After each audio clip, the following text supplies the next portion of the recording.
Ukrainian President Volodymyr Zelenskiy sat down with U.S. President Donald Trump's envoy for the conflict in Ukraine in Kyiv on Thursday, hoping to smooth over an unprecedented wartime rift between the once firm allies. The meeting follows days of back-and-forth banter between Trump and Zelensky over peace talks with Russia, culminating with Trump referring to Zelensky as a dictator who should act fast or lose Ukraine, a quote that has since dominated headlines around the world as both leaders tried to find a way forward. U.S. National Security Advisor Mike Waltz addressed the issue at a White House press briefing Thursday. Look, President Trump is obviously very frustrated right now with President Zelensky. The fact that that he hasn't come to the table, that he hasn't been willing to take this opportunity that we have offered. I think he eventually will get to that point, and I hope so very quickly.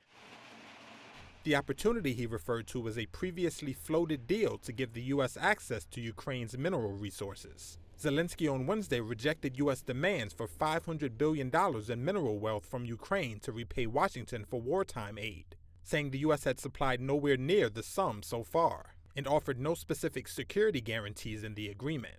Et donc ce que je vais faire, c'est je vais lui dire.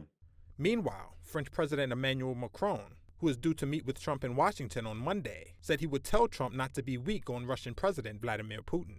During a one-hour Q&A session on social media Thursday, Macron said the uncertainty in how Trump was handling Russia's 3-year-old invasion of Ukraine was worrying.